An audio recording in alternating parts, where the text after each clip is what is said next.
하나님 말씀 보도록 하겠습니다. 요엘 2장입니다. 요엘 구약 성경 요엘 2장 28절부터 32절까지 읽도록 하겠습니다. 요엘 2장 28절부터 32절까지 우리 한 목소리로 함께 읽겠습니다.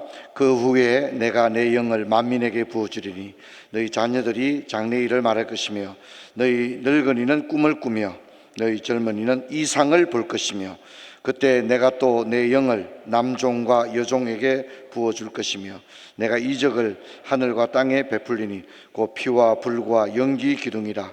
여호와의 크고 두려운 날이 이르기 전 해가 어두워지고 달이 핏빛같이 변하려니와 누구든지 여호와의 이름을 부르는 자는 구원을 얻으리니 이는 나 여호와의 말대로 시온산에 예루살렘에서 피할 자가 있을 것이며 남은 자 중에 나 여호와의 부름을 받은 자가 있을 것임이니라. 아멘. 우리 한번 인사하도록 하겠습니다. 반갑습니다. 예, 더 반갑게 한번 좌우 앞뒤로 한번 인사할까요? 예, 고맙습니다. 저는 오늘 몇 명이나 홀리파이버 되는 거 아닌가? 야, 오늘 누가 오겠나 금요홀파에 그런 생각을 이렇게 했습니다. 새벽기도 왔다가 저도 좀 아내와 좀 걸었습니다. 걷고 또 오후에 와서 설교 준비하면서 야, 오늘 몇 명 오겠나? 이 좋은 날에 꽃 피고 또 연휴에 몇 명이나 오겠나 이랬는데 오늘 참 많이 오셨습니다. 너무 고맙고 우리 한 번 더 반가운 얼굴로 진짜 5월 한 달에 진짜 행복하시고 건강하십시오 이런 축복을 비는 마음으로 한 번 더 복된 5월 한 달 되세요 이렇게 한번 인사하겠습니다. 복된 5월 한 달 되시기를 바랍니다. 예. 저는 이제 오늘 교황리 이팝나무 군락지 거길 갔더니 그냥 저는 연예인들이 온 줄 알았어요. 사람들이 사진 찍으러 오는데 아예 의상까지 다 갖추어 가지고 진짜 그렇게 와서 사진들을 찍더라고요. 그리고 이제 또 이렇게 송해공원을 또 갔는데 거기도 요즘 이렇게 하는 게 있잖아요, 그죠? 그죠? 이렇게 단체 율동하는 게 있잖아요, 그죠? 그거를 그냥 송해공원에서 사람들이 수십 명이 모여가지고 음악을 틀어놓고 그걸 뭘 또 찍더라고요. 요즘 세상이 참 많이 변했다. 그런 생각을 해봤습니다. 5월의 시작과 함께 가정의 달 연휴가 함께 시작되었습니다. 여러분 오늘 하루 어떻게 보내셨습니까? 또 주일 지나고도 어린이날까지 연휴가 연결될 텐데 아무쪼록 여러분 힘을 얻는 귀한 시간 되기를 주의 이름으로 축원합니다. 구약 인물 오늘은 48번째입니다. 벌써 48번째인데요. 오늘은 요엘을 여러분과 함께 살펴보려고 합니다. 요엘은 지난번에 제가 한번 말씀드렸듯이 선지자들 중에 굉장히 초기 선지자입니다. 초기라고 하는 것은 뭐냐면 아직 북이스라엘이 멸망을 안 했습니다. 남유다도 당연히 멸망을 안 했고 우리가 잘 아는 대로 아수르나 바벨론이 아직 이방 민족의 침입이 아직 본격화되지 않았던, 그러니까 굉장히 초기죠. 굉장히 초기에 활동했던 그런 선지자가 요엘입니다. 요엘. 여러분 요엘의 프로필을 보게 되면 포로기 이전에 아주 이런 시기에 활동을 했고 요엘은 모든 선지자들 중에 거의 앞에 1번, 2번 정도의 순위에 올 정도로 굉장히 초기에 활동했던 그런 선지자다라고 얘기할 수 있고 활동은 유다와 예루살렘을 향해서 이제 주로 외쳤습니다. 그리고 이제 요엘은 3장밖에 안 되는데 자세히 읽어보면 제사장과 백성의 장로들에게 경고를 하고 있습니다. 백성들에게 경고했다기보다는 지도자들에게 경고를 하고 있고요. 그리고 이제 여호와의 날이 이럴 것이다. 물론 여호와의 날은 심판의 날입니다. 그리고 이제 구체적으로 여호와의 날은 북이스라엘이 앗수르에 멸망하고 남유다는 바벨론에 멸망하게 될 그 여호와의 날을 경고하고 있습니다. 그리고 이제 요엘에 대한 정보는 극히 제한적입니다. 버두엘의 아들이라는 것 외에는 요엘에 관한 어떤 정보를 우리가 찾기는 어렵습니다. 근데 이제 우리 요엘 그러면 딱 생각나는 게 뭐냐면, 이제 우리가 지금 사도행전 강의를 주일에 듣고 있잖아요, 그죠? 사도행전이 시작되면 베드로가 오순절 설교를 합니다. 그렇죠? 오순절 설교를 하는데, 오순절 설교에서 바로 요엘의 그 말씀이 인용이 되고 있습니다. 그래서 사도행전 2장 16절로 18절 보면, 이는 곧 선지자 요엘을 통하여 말씀하신 것이니 일렀으되 하나님이 말씀하시기를 말세에 내가 내 영을 모든 육체에 부어주리니 너희 자녀들은 예언할 것이요 너희 젊은이들은 환상을 보고 너희 늙은이들은 꿈을 꾸리라. 그때 내가 내 영을 내 남종과 여종에게 부어주리니 그들이 예언할 것이요. 이게 이제 나오는 거죠. 그래서 이제 우리가 사도행전을 읽을 때 잊어버렸던 요엘을 떠올리게 하는, 그래서 요엘이 이제 유명한 그런 선지자다, 그렇게 이야기를 할 수 있겠습니다. 요엘 1장을 보면 메뚜기 재앙이 임할 것이다, 그렇게 이야기를 합니다. 여기서 메뚜기는 이방 민족이 진짜 메뚜기가 새까맣게 덮인 것처럼, 요즘 이제 그 작년에도 그랬습니다만 서울 경기 지역은 그 러브버그라고 하는 그게 아주 그 너무나도 성가시다 하더라고요. 뭐 생활을 하기가 좀 불편할 정도로 뭐 이렇게 산책하고 조깅을 하는 게 거의 불가능할 정도고 너무 혐오스러울 정도다, 그런 얘기를 하더라고요. 그런데 실제로 뉴스에도 보면 그 러브버그가 완전히 그냥 새까맣게 덮었더라고요. 그런 것처럼 메뚜기가 그냥말로 막 새까맣게 덮이는 거죠. 그건 뭘 의미하느냐면 이방 민족이 그렇게 쳐들어올 것이다, 이걸 메뚜기 재앙으로서 설명을 요엘이 하고 있습니다. 하나님이 이방 민족을 인생 채찍으로 사용하는 하나님의 심판을 이야기하고, 메뚜기가 이제 새까맣게 올라오면 메뚜기가 지나간 곳은 남는 게 있습니까, 없습니까? 하나도 남는 게 없는 이제 그런 모습을 보여줍니다. 성경을 보면 소재와 전제가 끊어지고 밭이 항모하고 토지는 메마르며 새 포도주와 밀과 보리 같은 밭의 소산물들이 없어지게 될 것이다, 그렇게 이야기합니다.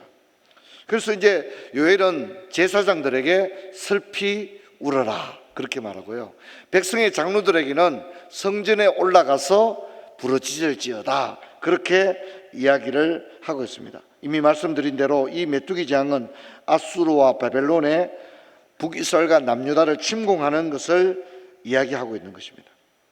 그런데 이제 이 2장에 넘어가게 되면 이 메뚜기 재앙을 아주 실감나게 묘사를 하는데, 이 메뚜기들이 특징이 어떻습니까? 메뚜기들이 얌전합니까? 벌쩍벌쩍 뜁니까? 어떻습니까? 메뚜기들이 벌쩍벌쩍 뛰죠. 그런 것처럼 메뚜기들이 안 가는 데가 없다는 거죠. 성 중에, 성 위에, 심지어 집에도 메뚜기들이 다 들어온다는 겁니다. 그런 것처럼 이방 민족들이 들어와서 예루살렘 성은 말할 것도 없고 모든 사람의 집에 들어가서 약탈할 것이다, 그렇게 이야기를 하는데, 마치 기병과도 같고 또 병거와도 같다, 그렇게 이야기를 하고 있습니다. 그리고 이제 2장에서는 1장에서도 회개가 이야기되었지만 2장의 회개는 아주 구체적입니다. 그래서 성경 한번 볼까요? 요엘 2장 12절로 13절 상반절을 보게 되면, 여호와의 말씀이 너희는 이제라도 금식하며 울고 애통하고 마음을 다하여 내게로 돌아오라. 너희는 옷을 찢지 말고 마음을 찢고 너희 하나님 여호와께 돌아올지어다. 이렇게 1장보다는 2장의 회개가 조금 더 구체화됩니다. 1장에서는 제사장들아 슬피 울어라, 백성의 장로들아 백성들과 함께 성전에 가서 부르짖으라 이랬다면, 2장에 오게 되면 너희 옷을 찢지 말고 마음을 찢으라, 여호와께 돌아오라, 이렇게 이야기를 하고 있습니다. 자, 그런데 이제 모든 선지서가 그러하듯이 선지자들은 심판만 이야기하지 않습니다. 심판을 이야기한 다음에 소망을 이야기하는 줄로 믿습니다. 이게 선지자들의 특징인데, 요엘의 희망의 메시지를 보면 이런 얘기를 합니다. 메뚜기가 다 지나가고 났으니까 얼마나 황폐합니까? 그런데 뭐라고 말하죠?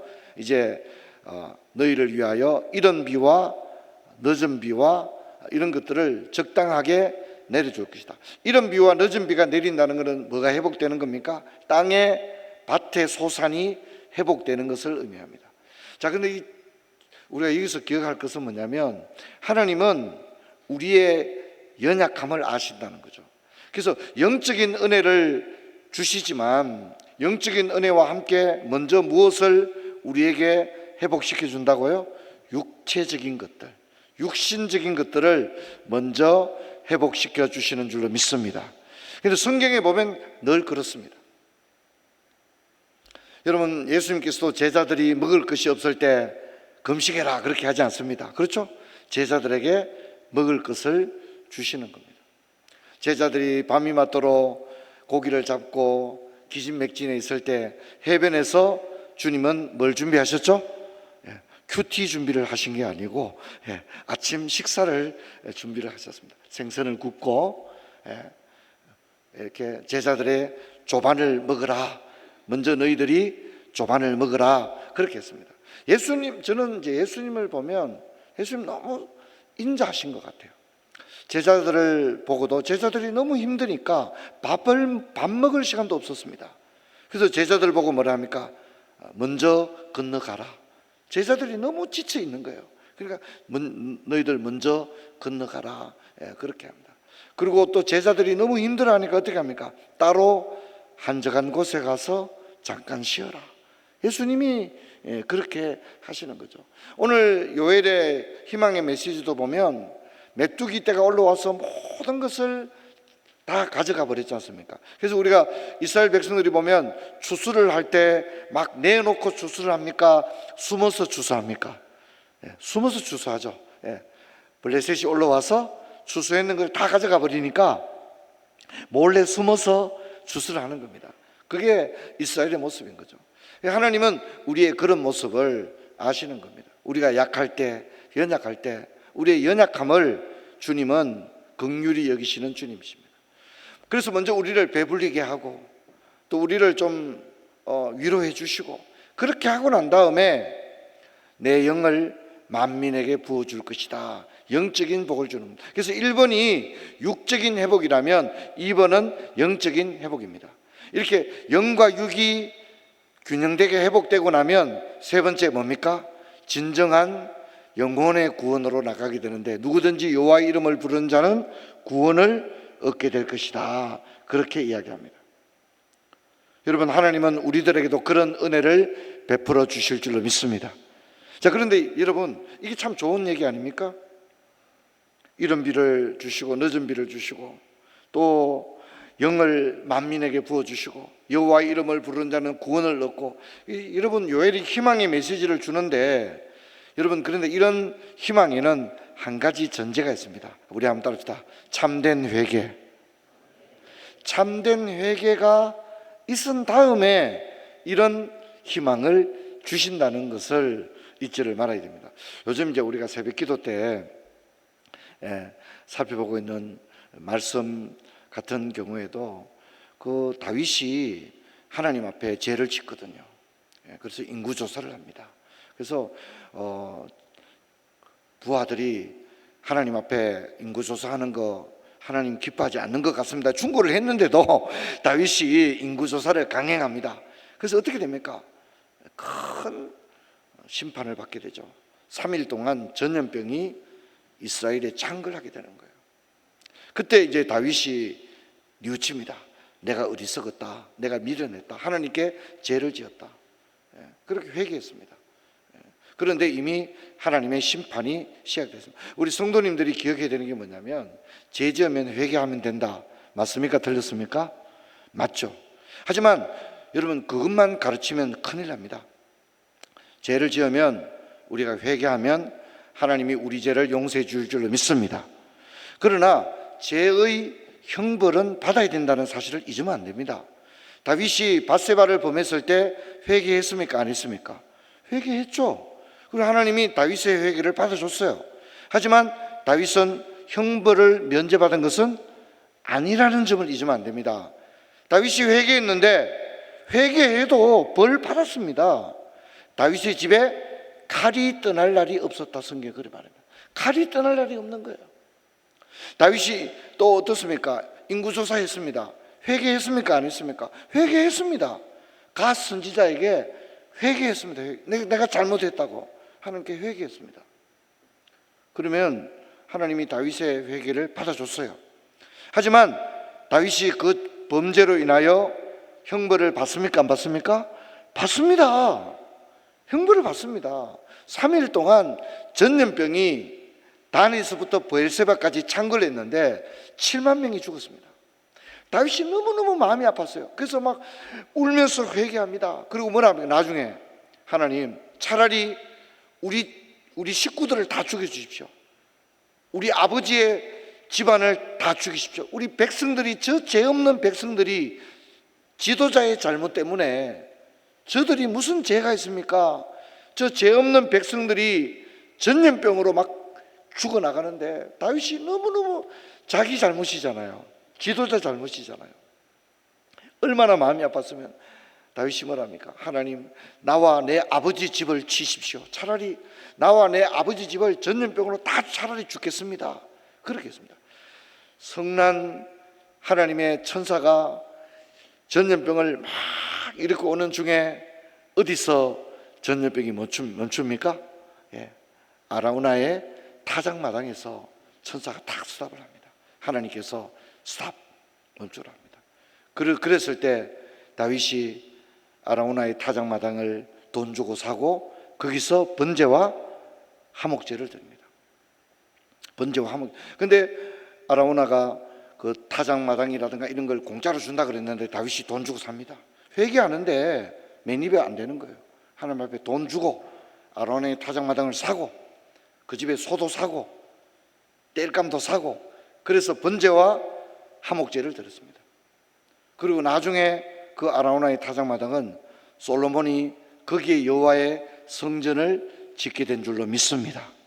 그래서 여러분, 우리 성도님들이 죄를 지어서도 안 되겠지만 죄를 지은 다음에 정말 제대로 해야 되는 게 뭐냐면 참된 회개입니다. 할렐루야. 참된 회개입니다. 참된 회개를 해야만이 그 다음에 뭐가 있다고요? 참된 소망이 있을 수가 있는 거예요. 그러나 많은 성도님들이, 제가 목회를 하면서 너무 안타까운 것은 오늘 우리 성도님들과, 그러니까 지금 우리 시대가 그렇습니다. 우리 시대가 그렇습니다. 저는 이제 오랜만에 이렇게 이제 아내와 함께 이팝나무 군락지도 갔다가 좀 더 걸으려고 송해공원까지 갔는데, 진짜 세상이 너무 많이 변했더라고요. 사람들이 이렇게 막 이렇게 카메라를 앞에 놔두고 막 전문적으로 막 사진을 찍고 막 진짜 야단이 났더라고요. 진짜 보통이 아니더라고요. 근데 여러분 어떻습니까? 지금 우리들이 어떻습니까? 너무 좋은 세상에 삽니다. 마음만 먹으면 뭐든지 할 수 있는 그런 시대를 사람들이 살아갑니다. 제가 이렇게 걸으면서 사람들 표정을 보니까 옷도 잘 입고 다 선글라스를 다 이렇게 하고 진짜 막 자신감 있게 막 이렇게 걷고 있는 모습 보니까, 야, 진짜 우리나라 선진국이구나, 진짜 우리나라 잘 사는 나라구나, 진짜 그런 생각이 들더라고요. 근데 한편 생각해 보면 진짜 우리가 너무너무 살기 좋은 시대를 사는데 영적으로는 어떻습니까? 너무나도 메말라 있는 시대인 거예요. 그리고 하나님을 두려워하지 않습니다. 죄를 짓는데 당당하게 죄를 짓습니다. 그리고 회개하지 않습니다. 회개를 한다 그래도 그냥 입술로만 하나님 나 잘못했습니다, 땡이에요. 끝이에요. 그건 참된 회개가 아닌 것입니다. 여러분, 우리가 죄를 짓고 때로는 불순종합니다. 어리석고 미련합니다. 하지만 여러분, 죄를 지은 다음에 오늘 옷을 찢는 것이 아니라 마음을 찢는 요엘의 참된 회개에 이르기를 주의 이름으로 축원합니다. 그럴 때 소망이 있습니다. 그런 가정은 소망이 있습니다. 하나님이 그런 사람을 사랑하고 아껴줍니다. 여러분, 요엘을 통해서 우리는 어떤 것을 생각하게 되냐면, 성경을 보면 심판의 경고가 나옵니다. 그런 다음에 참된 회개, 그리고 참된 회개 다음에 자기 백성을 회복시키는 하나님의 역사를 우리가 보게 되는 것입니다. 오늘 요엘의 메시지는 오늘을 살아가는 우리들에게도 매우 큰 경종을 안겨줍니다. 지혜로운 자는 하나님의 말씀에 귀를 기울이는 줄로 믿습니다. 그리고 이 말씀 들으니까 그래, 내가 그랬는가? 난 지금 교회에서 신앙생활 하는데 그저 옷을 찢는 신앙생활이지 마음을 찢는 신앙생활을 하고 있지 않은 것 같다. 회개를 해도 그저 회개하는 신용만 내는 옷을 찢는 그런 회개인가? 내가 마음을 찢는 회개를 하고 있는가? 여러분, 우리가 우리 자신을 돌아봐야 됩니다. 어리석은 자는 말씀을 듣기는 하지만 가슴에 말씀을 새기지 않습니다. 그러니까 마음에 말씀이 남아있지 않아요. 귀로 들어왔다가는 말씀이 다 새나가 버립니다. 마음에 하나님의 말씀이 남아있지를 않아요. 마음에는 온갖 세상적인 잡동사니들이 가득 차 있습니다. 세상의 이생의 자랑과 안목의 정욕과 육체의 자랑으로 가득 차 있습니다. 혈과 육과 정이 심령 속에 지배하고 있는 겁니다. 그러면 예수님이 거할 곳이 없고 진리의 말씀이 거할 곳이 없습니다. 이런 사람은 말씀을 듣고는 말씀이 나가버리니까 심각하게 여기지 않습니다. 그런 사람은 불행합니다. 그런 사람은 참된 회개를 하지 않습니다. 제가 여러분 물어봅시다. 저는 옛적에는 이렇게 생각해 보면 금요 기도회 때 보면 참 가슴을 치면서 우는 사람도 많고, 이렇게 저도 중고등부 시절을 생각해 보면 난 고등부 때 무슨 죄를 그래 많이 짓길래 금요 기도회 때 그렇게 울면서 기도를 했었나, 그런 생각이 들기도 하고, 지금 내가 중고등부 때보다 훨씬 더 많은 죄를 지을 텐데 내가 중고등부 때 금요 기도회 때 가슴을 치면서 회개했던 거 생각하면 지금은 내가 하나님 앞에 제대로 회개하며 살아가는가, 그렇게 제 자신을 생각해 보게 됩니다. 사랑하는 성도 여러분, 우리가 하나님의 말씀을 귀에 들리는 복이 있기를 축원합니다. 그리고 그 말씀이 들리는 데서 끝나지 않고 그 말씀이 심령에 깊이 새겨지기를 주의 이름으로 축원합니다. 그렇게 되기를 바랍니다. 하나님은 배를 입고 죄를 덮어선 회개의 사람을 다시 일으킵니다.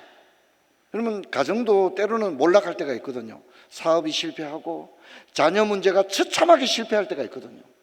근데 여러분, 그때 아이 불러놓고 훈계한다고 아이들이 바뀌지 않습니다. 사업하는 거 아무래도 안 되겠다, 내가 김 사장 한번 찾아가 봐야 되겠다. 여러분, 김 사장도 내일을 알 수 없는데 내가 김 사장 찾아간다고 되겠습니까? 여러분, 우리 인생에 살고 죽는 것은 하나님에게 있는 줄로 믿습니다. 그러면 이걸 잊지 말아야 됩니다. 그래서 하나님께 깊은 회개의 시간을 가져야 됩니다. 하나님께 깊은 회개의 시간을 가지면 하나님께서 우리에게 생각나게 하시고 깨닫게 하시고 또 우리를 새롭게 하실 줄로 믿습니다. 그래서 하나님이 여러분, 우리 가정의 문제, 자녀의 문제, 또 우리가 살아가는 인생의 날들 문제, 여러분, 우리 할아버지 할머니들은 일찍 돌아가셨지만 지금 세대들은요, 어쩌면 100세를 다 살아야 될지 모릅니다. 100세 살 자신 있습니까? 우리 권사님들 100세 살 자신 있습니까? 진짜 어떻게 100세를 살겠어요? 100세를 살더라도 내 삶이 100세를 내가 어떻게 살아갈 것인가? 여러분, 얼마나 두렵습니까? 여러분, 하지만 우리가 주님을 온전히 붙들게 되면 주님은 우리의 연약함을 주님께서 붙드시고 선한 길로 인도하실 줄로 믿습니다. 이 믿음을 가지게 됩니다.